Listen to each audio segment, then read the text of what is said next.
Hello అండి, అందరికీ నమస్తే. మీరు ఎప్పుడైనా వామాకుతో గోరింటాకు ట్రై చేశారా? లేదంటే ఈసారి మీరు గోరింటాకు తయారు చేసుకునేటప్పుడు ఈ విధంగా తయారు చేయండి. ఖచ్చితంగా ఎర్రగా పండుతుంది. అంతేకాదండి, ఎక్కువ రోజుల పాటు పోకుండా అలాగే ఉంటుంది. నేను చూపించే విధంగా గోరింటాకు తయారు చేసి పెట్టుకోండి. కలర్ చూసిన తర్వాత మీరే షాక్ అవుతారు. ఇన్ని రోజుల నుంచి ఎలా మిస్ అయ్యామా అని మీరే ఫీల్ అవుతారు. అంతకన్నా ముందు ఒక రిక్వెస్ట్ అండి, మన ఛానల్ని ఎవరైనా ఫస్ట్ టైం కనుక చూస్తున్నట్లయితే మన ఛానల్ని సబ్స్క్రైబ్ చేసుకోండి. ఇంకా నేను పెట్టే మంచి మంచి వీడియోస్ మీకు రీచ్ అవ్వాలంటే ముందుగా మన ఛానల్ని సబ్స్క్రైబ్ చేసుకోవాలి. అలాగే లైక్ చేయండి. గోరింటాకు తయారు చేసుకోవడానికి ముందుగా స్టవ్ ఆన్ చేసి ఒక స్టీల్ బౌల్ పెట్టుకొని ఇందులోకి ఒక గ్లాస్ వాటర్ తీసుకోవాలి. తర్వాత ఇందులోకి 1.5 స్పూను టీ పొడి అయితే తీసుకున్నాను. బాగా మరిగేటప్పుడు ఇందులోకి కొద్దిగంత చింతపండు ఇంకా సోంపు వేసుకున్నాను. అవి బాగా మరిగిన తర్వాత ఇందులోకి మనము వేస్ట్గా పడేస్తుంటాం కదా ఉల్లిపాయ పొట్టును కూడా తీసుకున్నాను. ఉల్లిపాయ పొట్టు వల్ల మనకి గోరింటాకు అనేది బాగా ఎర్రగా పండుతుంది. ఇంకా అలాగే ఉల్లిపాయ పొట్టు వల్ల మనకి హెయిర్ కూడా గ్రోత్ అనేది చాలా బాగుంటుంది. ఈ డికాషన్ అనేది చాలా బాగా మనకి మరగాలన్నమాట. అప్పుడు మనకు గోరింటాకు అనేది ఎర్రగా పండుతుంది. బాగా మరిగిన తర్వాత డికాషన్ని మనము స్టైనర్ ద్వారా మనము వంపేసుకొని పక్కన పెట్టుకోవాలి. ఆ డికాషన్ అంతా బాగా చల్లారిన ఇంతవరకు మనం పక్కన పెట్టుకోవాలి. తర్వాత మనం వామాకు బాగా నీట్గా వాష్ చేసుకొని తీసుకోవాలి. ఎందుకంటే దుమ్మంతా మనకి చెట్టు మీద ఉంటుంది కదా, అందుకని బాగా కడిగి తీసుకోవాలి. అలాగే గోరింటాకు అయితే నీట్గా ఒలిచేసుకొని పెట్టుకోవాలి.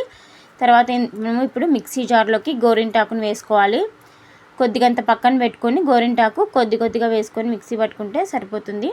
ఇందులోకి వామాకు ఇంకా మనము డికాషన్ కాంచి పెట్టుకున్నాం కదా పక్కన, దానిని కొద్ది వరకు వేసుకోవాలి. మరీ ఎక్కువగా వేసుకుంటే మనకు పల్చగా వస్తుంది గోరింటాకు అనేది. మనం కొద్దిగా వాటర్ వేసుకుంటూ మిక్సీ పట్టుకోవాలి. ఇంకా మిగతా ఉన్న గోరింటాకు కూడా వేసేసుకొని మిక్సీ పట్టుకుంటున్నాను. ఇందులోకి మనము చింతపండు ఉంది కదా ఉడికించుకున్నది, అది కూడా ఇందులోకి వేసి మిక్సీ పట్టుకుంటున్నాను నేను. చూడండి, ఇలా బాగా మెత్తగా మిక్సీ పట్టుకోవాలి. ఇలా పలుచగా ఉండకూడదు, మరీ గట్టిగా ఉండకూడదు. ఇలా మీడియంలో మనకి కన్సిస్టెన్సీలో ఉంటే సరిపోతుంది. ఇంకా కొద్దిగా వాటర్ అయితే మిగిలినాయి నాకు, కొన్ని పడేసి ఇంకా కొద్ది వాటర్లోనే నేను ఈ గోరింటాకును కూడా వేసేసుకుంటున్నాను. ఈ గోరింటాకు రాత్రంతా పెట్టుకోవాల్సిన అవసరం లేదు. ముఖ్యంగా పిల్లలు గోరింటాకు కావాలని అడుగుతూ ఉంటారు. కానీ వాళ్ళకు గోరింటాకు పెట్టిన తర్వాత ఎప్పుడెప్పుడు కడిగేద్దామా అని వాళ్ళు వెయిట్ చేస్తూ ఉంటారు, ఏడుస్తారు కూడా. ఈ విధంగా ట్రై చేయండి. ఎక్కువ సమయం ఉంచుకోకపోయినా సరే మనకి గోరింటాకు చాలా బాగా ఎర్రగా పండుతుంది. ఇక్కడ చూడండి, జస్ట్ అలా నేను మిక్సీ జార్లో నుంచి గోరింటాకు తీసి గిన్నెలోకి వేస్తున్నాను. అప్పటికే నాకు బాగా ఎర్రగా పండిపోయింది. ఇంకా మనం గోరింటాకుతో చాలా రకాల డిజైన్స్ అయితే పెట్టుకోవచ్చు. నేను కొన్ని గోరింటాకు డిజైన్స్ సెర్చ్ చేసి నాకు నచ్చినవి అయితే మీకు స్క్రీన్ పైన ఇస్తున్నాను. ఈ డిజైన్స్ మీకు నచ్చితే ట్రై చేయండి. లేదంటే ఇంకా మనకి పింట్రెస్ట్లో ఇంకా గూగుల్లో అలా మనకి చాలా నెంబర్ ఆఫ్ వెబ్సైట్స్లో అయితే మనకి గోరింటాకు డిజైన్స్ అయితే మనకి దొరుకుతాయి కదా. మీకు నచ్చినవి సెలెక్ట్ చేసుకొని గోరింటాకు అయితే పెట్టుకోండి. ఇక్కడ మా పాపకి నేను ఇక్కడ పెన్నుతో డ్రా చేసుకున్నా కదా, ఈ డిజైన్ అయితే పెడుతున్నాను. ఈ డిజైన్ అయితే పిల్లలకి సింపుల్గా ఉంటుంది, చూసే కూడా చాలా బాగుంటుందని చెప్పేసి నేను ఈ డిజైన్ అయితే సెలెక్ట్ చేసుకున్నాను. మనకు గోరింటాకు బాగా ఎర్రగా పండాలంటే మెయిన్ వచ్చేసి ఫస్ట్లో మనం డికాషన్ చేసుకుంటాం కదా, సోంపు ఇంకా వాటర్ ఇంకా చింతపండు ఇవన్నీ వేసుకొని మనం మరిగిస్తాం కదా, ఉల్లిపాయ పొట్టు అలా వాటిని బాగా మరిగించాలి. అప్పుడు మనకి అది డికాషన్ అనేది స్ట్రాంగ్గా ఉంటేనే మనకి గోరింటాకు అనేది బాగా ఎర్రగా పండుతుంది.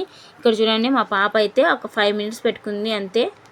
ఎంత బాగా పండిందో చూడండి. ఇక్కడ వీడియోలోకి మనకి లైట్గా కనిపిస్తుంది, కానీ డైరెక్ట్గా చూస్తే బాగా రెడ్గా పండింది.